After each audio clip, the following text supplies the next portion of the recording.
Shalom, selamat pagi Bapak Ibu yang terkasih dalam Yesus Kristus. Selamat datang kembali di Gereja Yesus Gembala pada pagi hari ini. Mari kita sama-sama ucapkan syukur kita yang terbaik. Mari kita persembahkan seluruh hati kita. Mari kita masuk dalam bait-Nya.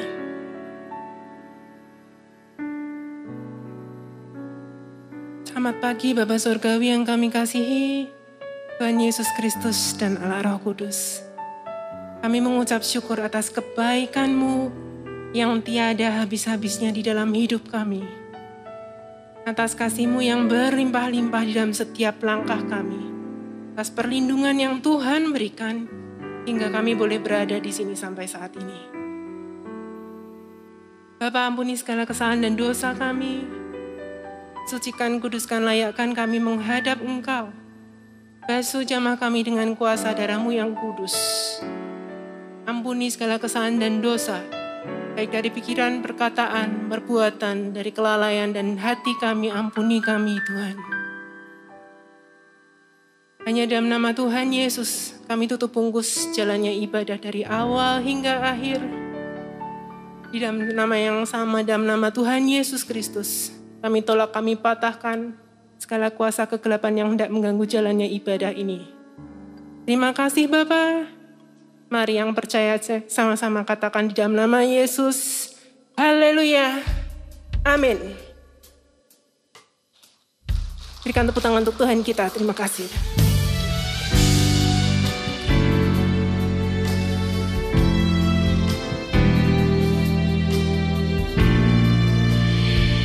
Terima kasih Tuhan. Tuhan,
Bapa Surgawi, karena besar kasih-Mu di dalam hidup kami, besar setia-Mu, besar kasih-Mu, besar pertolongan dan kebaikan-Mu Bapa. Tuhan, Engkau setia. Mari sama-sama katakan dulu, sekarang, dan selamanya.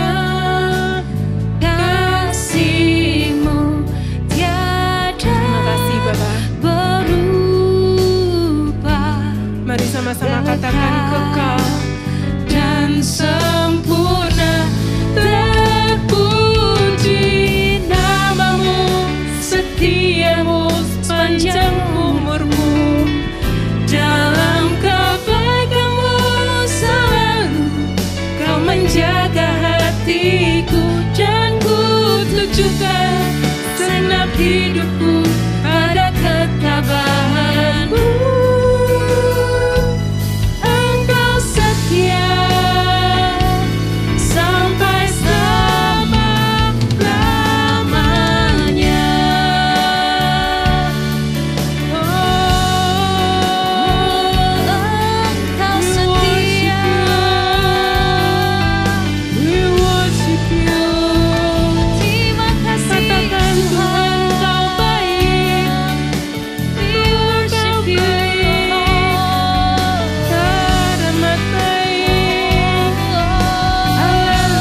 nama Yesus Kristus.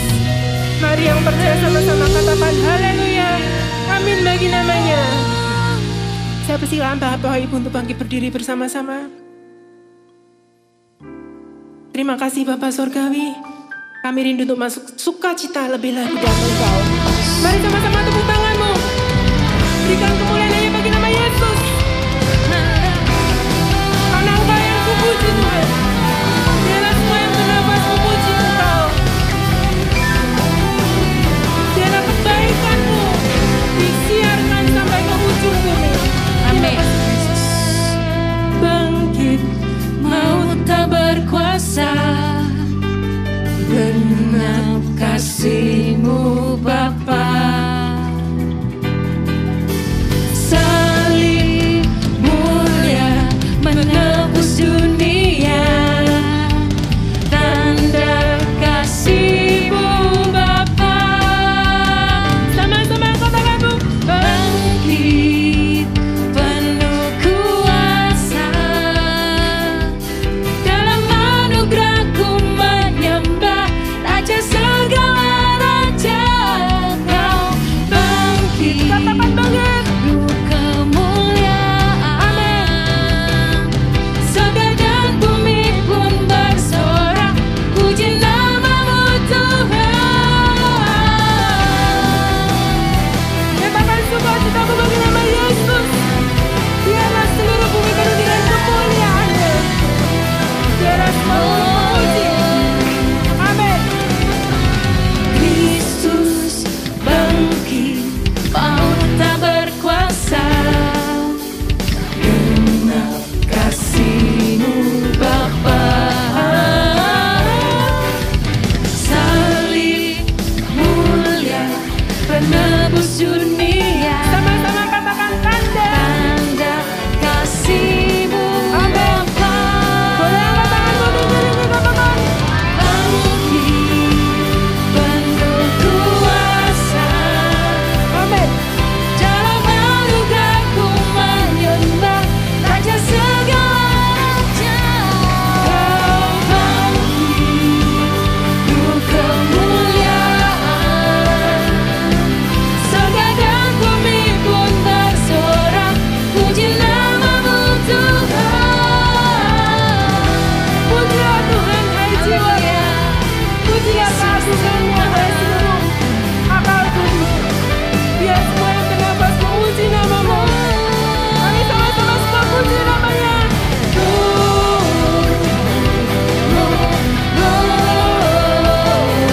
Sama-sama katakan Kristus. Yesus terpulia, bangkit penuh kuasa, Amin. dalam anugerah-Ku menyembah Raja segala raja. Kau bangkit penuh kemuliaan, Surga surga dan bumi pun bersorak, puji nama-Mu Tuhan. Bangkit penuh kuasa,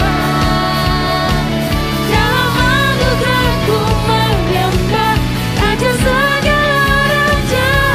Kau bangkit penuh kemuliaan, surga dan bumi pun bersorak, puji nama-Mu Tuhan. Amin. Biarlah kemuliaan Tuhan penuhi seluruh bumi. Biarlah seluruh sukacita bangkit di dalam nama Yesus. Biarlah semua iman bangkit di dalam nama-Nya. Mari sama-sama berikan tepuk tangan yang meriah untuk Tuhan kita Yesus Kristus. Amin. Saya persilakan Bapak Ibu untuk mari duduk. Mari masuk lebih dalam lagi ke hadirat Tuhan. Terima kasih Bapak Surgawi.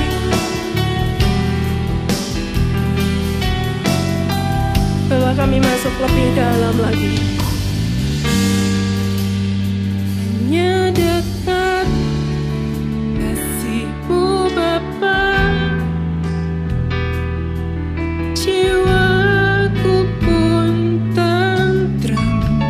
Amin.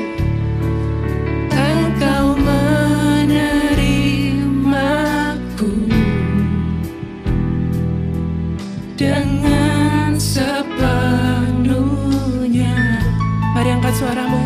Walau dunia melihat rupa,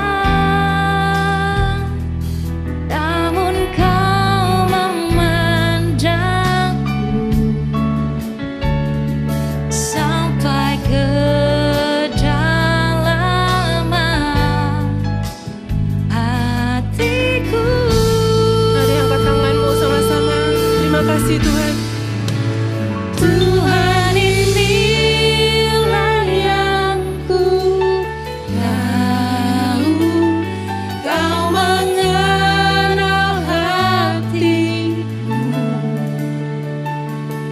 jauh melebihi semua. Katakan yang terdekat sekalipun. Terdekat sekalipun. Tuhan, inilah yang ku mau, kau menjaga hatiku supaya kehidupan Katakan memancar. memancar senantiasa. Terima kasih Bapa Surgawi. Karena Engkau yang mengenal hati kami sampai kedalamannya. Hanya dekat kasih-Mu Bapa.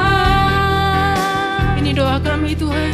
Jiwaku Bahwa jiwa kami akan tenang dan tentram berada dekat dengan Engkau. Engkau Menikmati bait-Mu, menerima menikmati kediaman-Mu, menikmati hadirat-Mu setiap hari. dengan sepenuhnya. Walau dunia melihat rupa, namun kau memandangku sampai kedalaman hatiku. Mari angkat tanganmu sama-sama di hadapan Tuhan. Tuhan, ini aku Tuhan. Tuhan, inilah yang ku tahu, Ini doa kami Tuhan. Bahwa Engkau mengenal hati kami. Dan Engkau memaklumi setiap jalan kami. melebihi semua yang terdekat sekalipun. Tuhan, inilah yang ku mau, kau menjaga hatiku supaya kehidupan memancar senantiasa.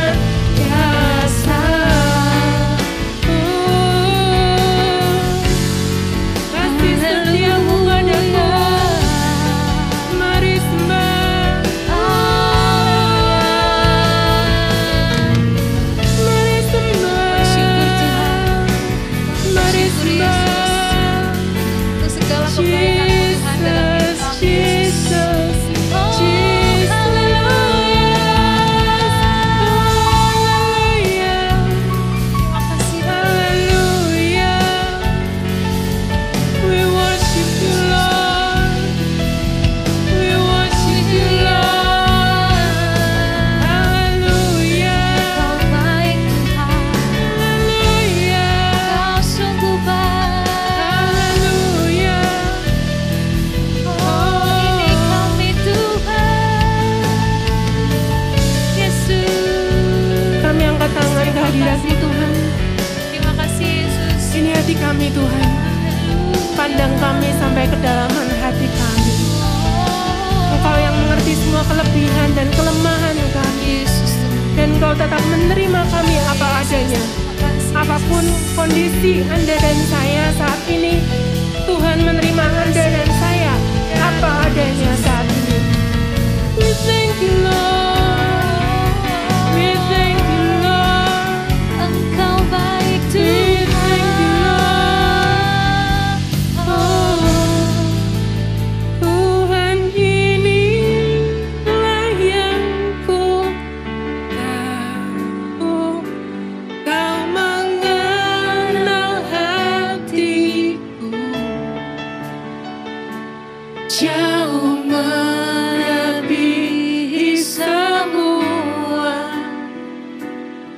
yang terdekat sekalipun. Tuhan, inilah yang ku mau, Kau menjaga hatiku supaya kehidupan memancar senantiasa. Tuhan, inilah yang ku mau, Kau mengenal hatiku. Ini doa kami, Tuhan. Jauh melebihi segala hikmat dan pengertian kami. Kasih-Mu terlalu dalam, terlalu ajaib, terlalu besar untuk kami pahami. Tuhan, inilah yang ku mau.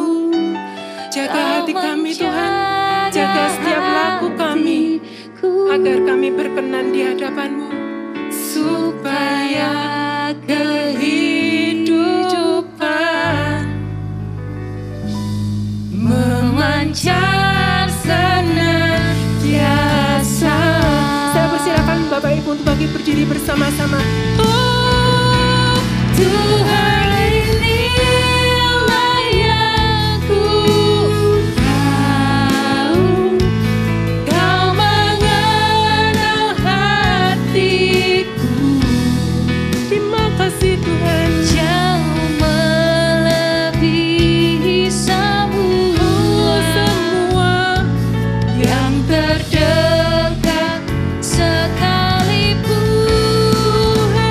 Tuhan, inilah yang ku mau, Kau menjaga hatiku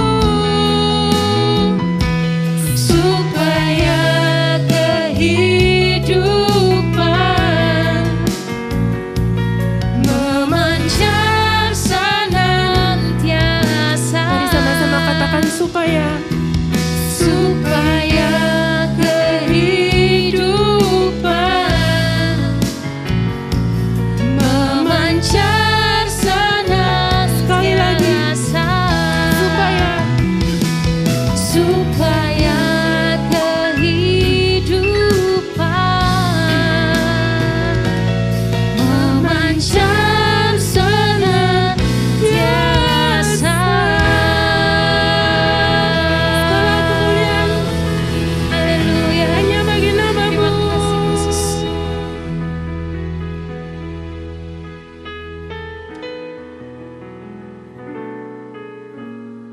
Amin. Mari kita tunduk kepala, kita siapkan hati untuk dengar firman Tuhan. Bapak, terima kasih untuk kesempatan kali ini kami boleh ada di dalam hadirat-Mu. Kami percaya setiap kami terima kebenaran firman-Mu, terima benih yang hidup dalam kehidupan kami. Urapi kami dengan urapan yang sama, baik hamba-Mu yang menyampaikan maupun setiap umat-Mu, setiap murid-Mu yang mendengarkan. Biarlah setiap kami boleh diberkati, setiap kami boleh diubahkan, dituntun menjadi serupa dengan Kristus. Kami sambut firman-Mu dalam nama Tuhan Yesus Kristus. Semua yang percaya katakan haleluya. Amin. Bapak Ibu boleh duduk kembali. Shalom, apa kabar? Selamat pagi. Tema kita di bulan November ini adalah hidup yang baru. Dan setiap kita percaya, setiap orang yang percaya kepada Yesus pasti memiliki hidup yang baru. Nah, pada pagi hari ini Bapak Ibu Saudara, saya ingin bawakan satu tema, yaitu hati yang diberkati. Setiap kita pasti menginginkan hidup kita ini penuh berkat. Nggak ada orang pengen dalam hidup ini penuh dengan kutuk. Tetapi kita menginginkan ada berkat Tuhan yang tercurah. Ada kasih Tuhan yang melimpah dalam kehidupan kita. Nah, mungkin orang doa sama Tuhan, Tuhan beri aku kutukan, Tuhan beri aku cobaan, Tuhan beri aku ujian, Tuhan beri aku sesuatu yang tidak baik. Setiap kita pasti menantikan sebuah kebaikan Tuhan yang akan terjadi dalam hidup kita. Amin Bapak Ibu Saudara. Kalau Bapak Ibu Saudara berdoa, Tuhan uji aku terus, maka kita akan diuji sama Tuhan dan kita akan tampil murni. Tapi setiap kita pasti menginginkan berkat Tuhan yang tercurah dalam kehidupan kita. Mari kita buka kitab Yehezkiel pasal 36 ayat 25 sampai ke 28. Yehezkiel pasal 36 ayat 25 sampai 28. Ini adalah mengenai bagaimana Nabi Yehezkiel ini mendapatkan sebuah nubuat dari Tuhan. Dan nubuat ini menarik sekali. Dikatakan demikian, Yehezkiel pasal 36 ayat 25. Aku akan mencurahkan kepadamu air jernih yang akan mentahirkan kamu dari segala kenajisanmu dan dari segala berhalamu. Aku akan mentahirkan kamu. Kamu akan kuberikan hati yang baru dan roh yang baru di dalam batinmu. Aku akan menjauhkan dari tubuhmu hati yang keras. Kuberikan kepadamu hati yang taat. Rohku akan kuberikan diam di dalam batinmu. Dan aku akan membuat kamu hidup menurut segala ketetapanku dan berpegang pada peraturanku dan melakukannya. Yehezkiel pasal 36 ayat ke-28. Dan kamu akan diam di dalam negeri yang telah kuberikan kepada nenek moyangmu. Dan kamu akan menjadi umatku dan aku akan menjadi Allahmu. Bapak ibu saudara, tahukah bahwa setiap kita ini adalah penerima janji Tuhan yang baru? Kita dalam hidup ini jangan sampai mempunyai janji-janji yang palsu.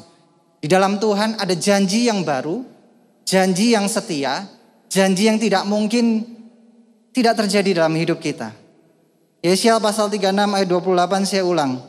Dan kamu akan diam di dalam negeri yang telah kuberikan kepada nenek moyangmu, dan kamu akan menjadi umatku, dan aku akan menjadi Allahmu. Kita hidup pasti ingin apa Bapak Ibu Saudara? Menerima janji Tuhan yaitu damai sejahtera. Banyak di antara kita bingung, Pak bagaimana caranya saya mendapatkan damai sejahtera itu? Umat Israel pada waktu itu ada masa pembuangan dan mereka mengharapkan satu hal di mana mereka ini berdoa dan mereka dijawab doanya. Ada 3 hal yang membuat kita damai sejahtera. Yang pertama adalah terpenuhnya kebutuhan rohani kita. Kita berdoa, memuji, menyembah Tuhan, beribadah ke gereja. Itu karena ada kebutuhan rohani dalam kehidupan kita. Ada satu orang berkata begini, dalam hidup kita ada sebuah lubang yang tidak nampak dan itu hanya diisi oleh Tuhan. Saat kita punya kebutuhan rohani dan itu tidak terisi, maka kita gak akan bisa damai sejahtera. Nah kita bingung, makanya tadi Tuhan katakan, ada roh yang baru, ada air jernih yang baru yang ditanamkan dalam batin kita. Orang luar yang gak kenal Tuhan tahu ada kebutuhan rohani dalam kita yang harus dipenuhi. Hal yang kedua adalah kebutuhan jiwani kita. Kebutuhan jiwani kita itu bercerita tentang apa yang kita sukai, apa yang harusnya kita dapatkan supaya kita ini tenang. Orang yang jiwanya gak tenang dia akan kesusahan tidur. Orang yang jiwanya gak tenang dia akan banyak sekali melakukan kesalahan. Contoh gampang gini, pada waktu Saul diurapi Tuhan dan dia kemudian berbalik melawan Tuhan, jiwanya terganggu. Saat jiwa Saul terganggu, dia gak bisa istirahat, dia gak bisa tenang. Ternyata ada kebutuhan jiwa di dalam kita. Yang ketiga yang sering kali kita lupakan adalah kebutuhan jasmani kita. Orang mau damai sejahtera tapi kebutuhan jasmaninya tidak terpenuhi, bagaimana bisa? Pak saya mau damai sejahtera tapi untuk kita bekerja cari makan gak terpenuhi. Kita jangan sampai memberikan porsi yang lebih dari 3 hal tadi. Kebutuhan rohani ada, kebutuhan jiwani ada, kebutuhan jasmani juga ada. Jangan pilih 1 atau 2 di antara pembuat damai sejahtera kita. Orang Israel nyata-nyata mereka ini dalam Yehezkiel pasal 6 ditegur oleh Tuhan. Karena apa? Karena mereka berbalik arah menyembah Tuhan dan mereka menyembah dewa-dewa. Kenapa sih sampai orang Israel ini menyembah dewa-dewa? Karena kebutuhan jasmani mereka tidak terpenuhi. Apa yang mereka inginkan tidak tercapai. Mereka ada dalam pembuangan, penjajahan. Kalau orang bilang, Pak kebutuhan jasmani itu gampang. Enggak gampang. Itu hal yang paling mendasar yang paling kita butuhkan. Coba dari SD, dari kecil kita diajarin. Kebutuhan pokok kita apa? Sandang, pangan, papan. Betul ya? Itu merupakan kebutuhan dasar yang harus terpenuhi. Kalau zaman sekarang anak-anak ya ada satu tambahan lah, casan. Casan itu adalah di mana kita butuh colok listrik supaya gadget kita nyala. Nggak ada itu bingung kita sekarang. Bapak Ibu Saudara, jangan sampai kita melupakan. Kita punya 3 hal dalam kehidupan kita. Tubuh jasmani, tubuh jiwani, dan kebutuhan rohani. Kalau kita nggak tahu apa yang harus kita capai dalam damai sejahtera, maka kita akan bingung, Pak, bagaimana mencapai damai sejahtera? Kalau orang ada di gereja, jangan melupakan 3 aspek itu. Kejarnya yang rohani terus. Sampai dia melupakan hal yang dasar, yaitu jasmaninya. Pak, enggak apa-apa lah Pak. Enggak susah makan apa yang enggak bisa, enggak akan damai sejahtera. Tapi kalau orang di gereja yang dipentingkan jasmani, oh penting aku kaya sekali. Tapi dia enggak pernah berdoa, dia enggak pernah menyembah Tuhan, dia enggak pernah bangun relasi sama Tuhan. Ya memang semuanya terpenuhi tapi enggak ada ketenangan, enggak ada berserah diri di dalam Tuhan.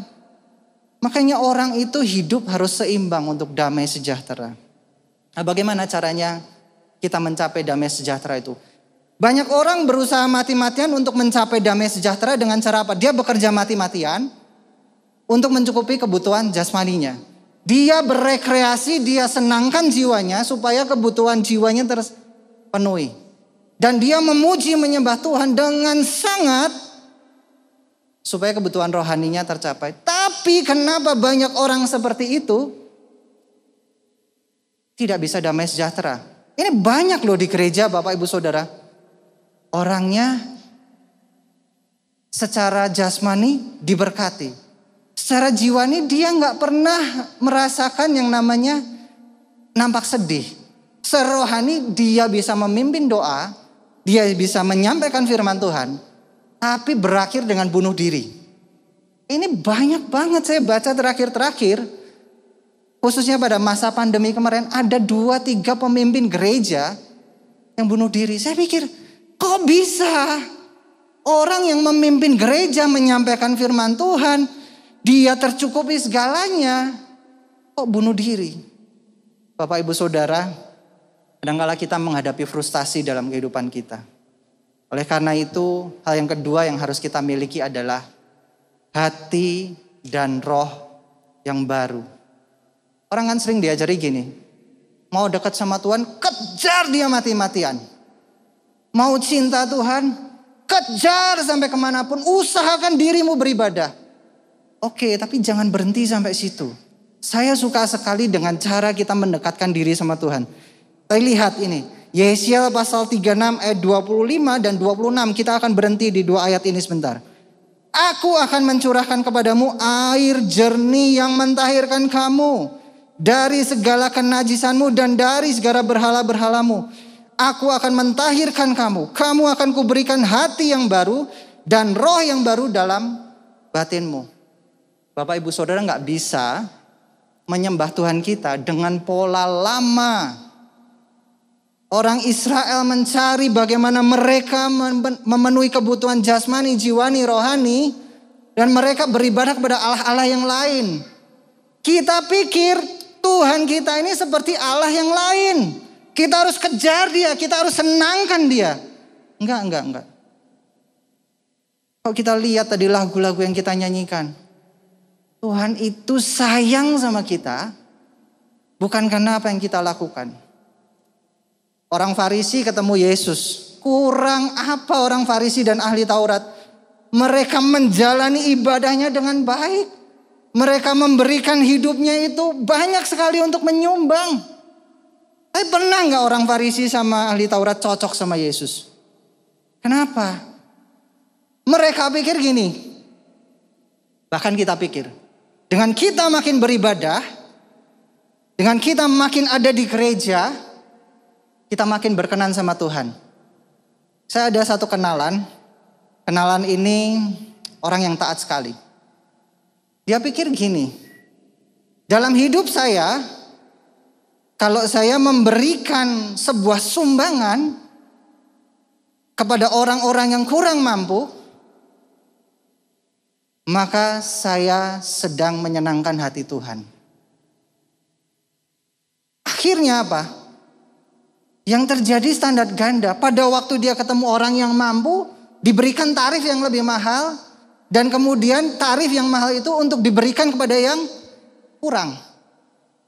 Orang Kristen. Bapak Ibu Saudara, kisah ini juga ada. Robin Hood dia ambil dari orang kaya, dia bagi-bagikan ke orang miskin. Idenya baik, membantu orang yang kurang. Caranya salah. Banyak di antara kita, wah pokoknya kalau ikut Tuhan, aku boleh ambil. Dan bagaimana cara aku menebus dosa aku adalah membagikan ke orang yang kurang beruntung. Jangan seperti itu. Kita melayani orang, itu harus sama. Jangan pandang orang yang kurang mampu, orang yang mampu dengan cara yang berbeda. Makanya orang Farisi ahli Taurat itu mereka paling gak senang sama apa? Orang-orang yang terpinggirkan.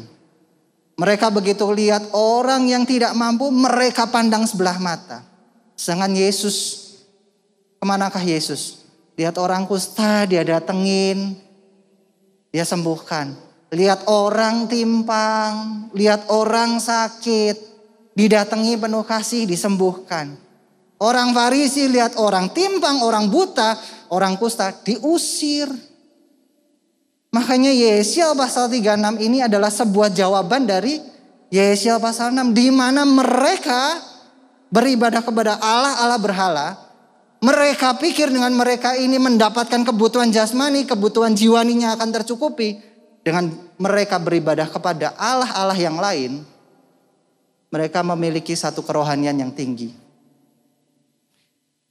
Nyatanya berbeda. Saat mereka menyembah kepada Allah yang lain, yang terjadi adalah mereka makin terpuruk. Kadang-kala kita nyembah Tuhan ini kita pengen tuh Tuhan tuh kayak berhala-berhala lain loh. Gampangnya gini. Orang Israel bahasa pembuangan, dia menyembah Tuhan, menyembah Allah lain supaya apa? Supaya kondisinya dirubahkan. Kita nyembah Tuhan kenapa? Pertanyaan ini akan sama saat kita memandang Tuhan seperti kita menyembah Allah lain. Saat kita pengen kita sembah Tuhan dan keadaan kita dirubahkan semua menurut keinginan kita, maka kita memperlakukan Tuhan itu seperti pembantu dan pegawai kita, seperti bawahan kita. Itu yang terjadi sama orang Israel. Sama pada waktu Israel, pada waktu kedatangan Yesus, waktu mereka dijajah sama Romawi. Murid-murid berpikir sampai pada akhirnya bahwa Yesus akan membebaskan mereka dari penjajahan Romawi. Ternyata tidak. Yang Yesus bawakan bukan saja hanya kepenuhan jasmani. Tapi ada sebuah kebutuhan lain, yaitu pembenaran dari apa yang kita lakukan salah. Bapak Ibu Saudara, kalau kita salah, yang bisa mentahirkan kita hanya Tuhan. Gak ada pribadi lain yang bisa mengampuni kita. Waktu kemarin kulkas saya tiba-tiba rusak. Tahu-tahu gak dingin Bapak Ibu Saudara. Saya tahu kulkas saya rusak. Itu mau saya apa-apain saya gak bisa. Saya panggillah orang yang mengerti tentang mekanisme bagaimana kulkas bekerja. Bapak Ibu Saudara mungkin pandang enteng kulkas ya. Kulkas itu adalah sebuah luksuri buat kita. Di perjanjian lama gak ada orang tuh bisa simpen makanan sampai banyak meskipun itu raja. Kulkas tuh buat kita tuh sebetulnya sebuah hal yang menyenangkan sekali. Oke, balik ke kulkas saya. Kulkasnya rusak. Saya panggilkan orang untuk benerin. Orang yang ngerti mekanisme kerja kulkas. Akhirnya setelah dibenerin kulkasnya berfungsi kembali. Yang rusak apanya? Isi bagaimana freonnya habis ditambahin baru dia bisa nyala lagi. Pengendali suhunya diganti baru bisa dia mengatur suhu dengan benar. Nah ini gambaran kayak kita. Kita ini kulkas rusak. Bahan bakarnya habis, airnya habis. Pengatur kehidupan kita yaitu roh kita habis. Kita sering ambil roh-roh dari lain, filsafat-filsafat, kata-kata bijak untuk kita ini melangkah. Makanya seringkali kita jatuh, bangun, jatuh, bangun, jatuh, bangun. Kita mengandalkan kekuatan diri kita untuk cari Tuhan. Padahal Tuhan itu ada di dekat kita dan di dalam kita. Rasul Paulus katakan, tidak tahukah kamu bahwa kamu adalah bait Tuhan? Kalau Tuhan ada dalam kita, sapa dia. Gak usah jauh-jauh. Gak usah lakuin yang aneh-aneh. Doa aja, diam aja. Tuhan ada dan menjawab. Kita sering kali tertuduh, kamu gak layak. Kamu gak layak. Itu kerjaan iblis. Makanya tadi dikatakan, aku akan berikan air jernih. Fungsinya air apa sih Bapak Ibu Saudara? Kalau ada kotoran menempel tangan kita, gampangnya ginilah, kita hidup dalam masa COVID. Salah satu bagaimana kita memberikan kebersihan dalam kehidupan kita apa? Cuci tangan. Cuci tangan pakai apa? Air bersih. Sesuatu yang kotor harus dibersihkan dengan air jernih. Tuhan ingin memberikan kita satu air yang menjernihkan kehidupan kita. Itu yang Tuhan mau. Yang ketiga, yang terakhir. Pak, kalau ikut Tuhan, udah diganti hati yang baru, roh yang baru, ini yang harusnya muncul. Sikap yang baru. Banyak di antara kita dekat sama Tuhan, ikut Tuhan, tapi yang ketiga ini gak muncul. Kenapa? Karena tadi kita pikir, kita kejar Tuhan, kita ikut Tuhan. Terimalah Tuhan dalam kehidupan kita dan Dia akan ubahkan kita. Yesaya pasal 36 ayat 26b. Aku akan menjauhkan dari tubuhmu hati yang keras dan kuberikan kepadamu hati yang taat. Banyak orang kan mengajarkan kalau mau hidupnya berubah, sikapnya berubah, ya mati-matian untuk kita ini bangun sebuah kebiasaan yang baru. Dari manakah muncul sebuah kebiasaan yang baru? Dari Tuhan yang berikan hati yang baru untuk kita ini taat dulu. Banyak orang baca Alkitab, banyak orang dengar firman Tuhan. Dia dengar, mental. Dengar, mental. Kalau mau sikap baru, terima Tuhan, sapa Tuhan. Hatinya akan dilembutkan. Hatinya akan diubahkan. Menarik loh kata-kata ini. Aku akan menjauhkan dari tubuhmu hati yang keras dan kuberikan kepadamu hati yang taat. Pak, tapi kan susah Pak. Kita ini hidup kan kalau cuma diberi hati, kemudian ketaatan. Bagaimana caranya kita ini mengenal apa yang benar, apa yang salah. Dan bagaimanakah kita ini ngerti peraturan-peraturannya Tuhan. Oke Bapak Ibu Saudara, saya kasih tahu.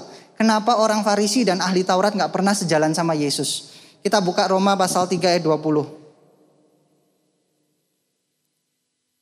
Sebab tidak ada seorang pun yang dibenarkan di hadapan Allah oleh karena melakukan hukum Taurat.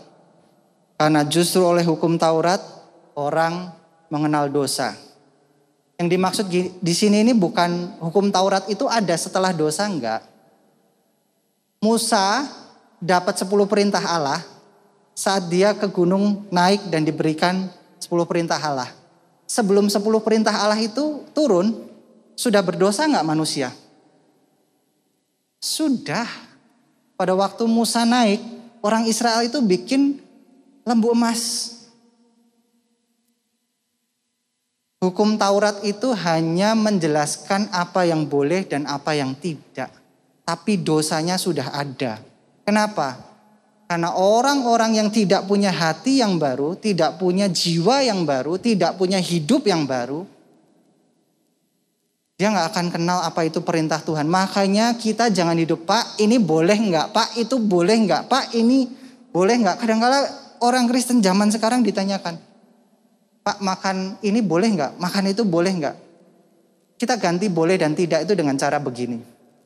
Saat Tuhan kasih kita hati yang baru dan ketaatan yang baru, pada saat kita mau melakukan sesuatu, kalau kita tidak tenang dan damai sejahtera, jangan lakukan itu.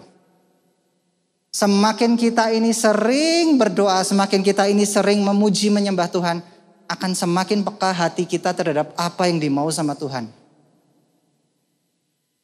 Kalau kita membiarkan gak tenang, gak damai, tapi tetap dilakukan, apa yang terjadi? Sebuah kesalahan yang biasa untuk kita lakukan dan dibenarkan untuk dilakukan. Contoh gampang begini.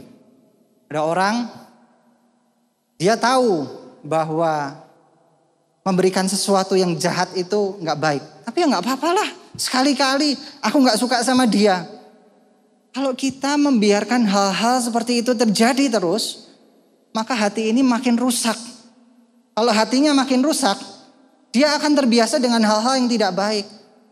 Makanya dikatakan, aku akan memberi hati yang baru. Aku akan memberikan sebuah roh yang baru. Supaya sikap kita ini dirubahkan. Ada perbuatan yang diubahkan. Beda.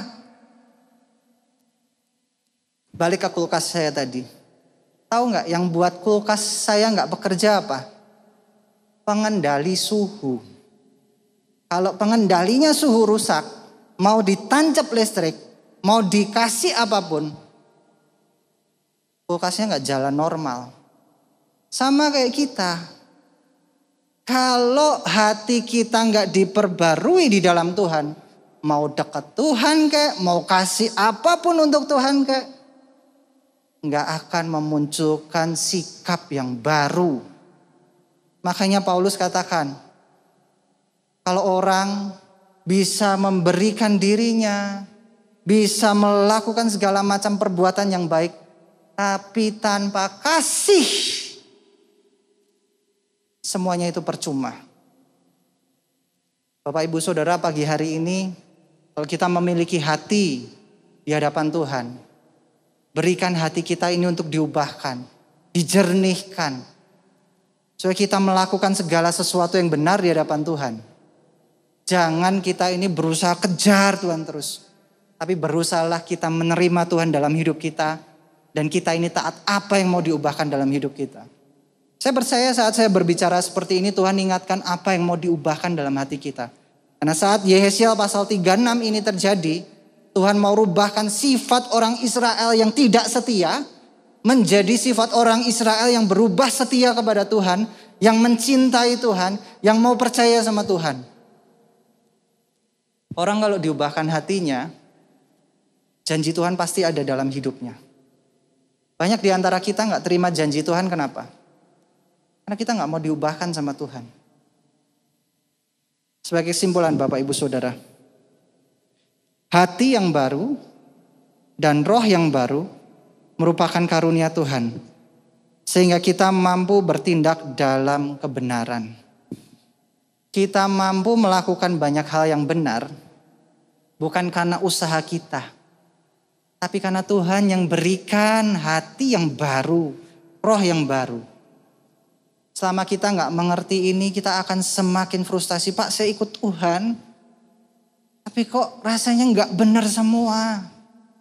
Pak, saya udah mati-matian sama Tuhan, tapi kok gak ada yang berubah dalam hidup saya. Jangan cuma mengejar Tuhan dengan keinginan kita, dengan pikiran kita. Paulus tuh orang yang setia banget dalam Taurat. Tapi begitu dia ketemu dengan terang yang benar, rubahnya itu luar biasa. Paulus tuh orang yang sangat legalistik. Apa yang dituliskan, dia lakukan semua. Apa yang diperintahkan, dia lakukan semua. Pada masa mudanya dia adalah orang yang dipercaya oleh Mahkamah Agama. Tahukah apa yang dia katakan? Apa yang dulu aku anggap keuntungan itu sampah.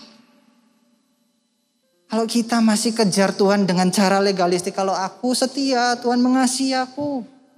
Kalau aku banyak berdoa, maka jalanku akan diratakan. Kalau aku ikut Tuhan, maka gak ada yang bisa menyentuh aku. Kadang-kala kita ini hidup dalam dunia karismatik yang seperti itu. Dan kemudian kita ini berusaha kayak nyogok Tuhan gitu loh. Tuhan, kalau aku setia, lindungi aku ya Tuhan. Tuhan, kalau aku hidupnya benar, kerjaanku mulusin ya Tuhan. Tuhan, kalau aku gak melakukan kesalahan di hadapan-Mu, sekolahku diberkati. Jodohku yang terbaik. Bapak Ibu Saudara, kalau kita ikut Tuhan karena pengen hadiahnya, Anda gak akan pernah kenal siapa dia yang sebenarnya. Maka Paulus bilang, saat aku Kristus, baik hidup maupun matiku adalah sebuah keuntungan. Mari kita lihat Bapak Ibu Saudara, hati yang baru, roh yang baru harusnya membuat kita mengenal Dia. Jangan sampai kita terjebak. Saya ikut Tuhan supaya saya dapat berkat jasmani aja. Berkat jasmani itu adalah bagian yang tidak mungkin Tuhan ambil dari kita. Nah, Tuhan itu menyayangi kita. Mari kita tunduk kepala, kita berdoa. Bapak, terima kasih untuk kesempatan kali ini. Kami percaya bahwa setiap kami mendapatkan damai sejahtera sukacita Tuhan yang melimpah. Kami percaya Tuhan, tidak ada hal yang mustahil di hadapan-Mu. Dan terlebih kami percaya bahwa Engkau selalu mengampuni kami, memberikan yang terbaik dalam hidup kami. Kalau ada pelanggaran, kesalahan dalam hidup kami percaya bahwa Roh-Mu yang suci itu menguduskan kami, bahwa air yang benar itu selalu ada dalam kami. Mampukan kami untuk melihat kebaikan-Mu, dan mampukan kami untuk mengerti apa yang ada di dalam-Mu. Terima kasih Tuhan. Mari kita bangkit berdiri, kita akhiri ibadah kita nyanyikan doa berkat ini. Mari kita bangkit berdiri bersama-sama. Angkat tanganmu tinggi-tinggi di hadapan Tuhan. Dengan penuh ucapan syukur. Terima kasih Bapa Surgawi. Atas berkat kemurahan, kasih setia, perlindungan, kekuatan yang kami terima setiap hari, setiap waktu. Terima kasih Tuhan.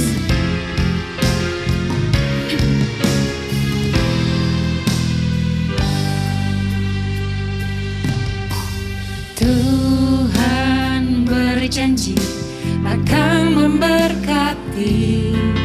Dia turunkan hujan pada masanya. Amin. Tuhan berjanji akan melimpahi. Dia pastikan tanah memberi hasilnya. Kita akan kenyang oleh kebaikan Tuhan. Diam di negeri aman tentera, dalam perlindungan tangannya. Sebab Tuhan telah patahkan kuk atasku dan menegakkan langkah hidupku. Dalam naungannya damai sejahtera. Angkat tanganmu lebih tinggi lagi di hadapan Tuhan. Aminkan segala doa berkat-Nya. Kita kan kenyang oleh kebaikan Tuhan. Diam di negeri aman tentera, dalam perlindungan tangannya. Sebab Tuhan telah patahkan kuk atasku dan menegakkan langkah hidupku. Dalam naungannya damai sejahtera. Dalam naungannya segala sukacita. Selama-lamanya Tuhan Yesus berkati. Segala kemuliaan bagi nama Yesus. Amin. Mari kita angkat tangan kita di hadapan Tuhan. Kita aminkan setiap doa berkat ini. Kami percaya bahwa Tuhan memberkati kami di dalam kemuliaan dan kekayaannya. Murid Yesus Gembala, terimalah berkat jasmani, jiwani, dan rohani dalam keluargamu, pekerjaanmu, studimu, pelayananmu, dan komunitasmu. Diberkatilah engkau dengan kehidupan kekal. Diberkatilah engkau dengan hikmat ilahi. Diberkatilah engkau dengan kekuatan dan pengharapan kekal. Diberkatilah engkau dengan kekayaan dan kemuliaan Tuhan. Diberkatilah engkau selalu dalam damai sejahtera dan sukacita. Diberkatilah engkau dalam terang kasih dan iman sejati. Dialah Tuhan yang tidak berubah sekarang dan selamanya, yang menghadapkan wajahnya padamu dan menyertai engkau untuk selama-lamanya, untuk memberitakan kabar baik sampai ke ujung dunia. Saudara-saudara yang Tuhan Yesus kasihi, terimalah berkat anugerah pemeliharaan kekal dari Allah Bapa, berkat rahmat pemulihan dari Tuhan Yesus Kristus, berkat pertolongan dan hiburan kekal dari Allah Roh Kudus dalam kehidupanmu dari sekarang sampai Maranatha Tuhan Yesus datang kedua kali dan sampai selama-lamanya. Semua yang percaya katakan haleluya. Amin.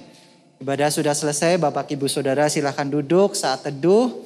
Sampai bertemu di ibadah selanjutnya. Terima kasih sudah beribadah.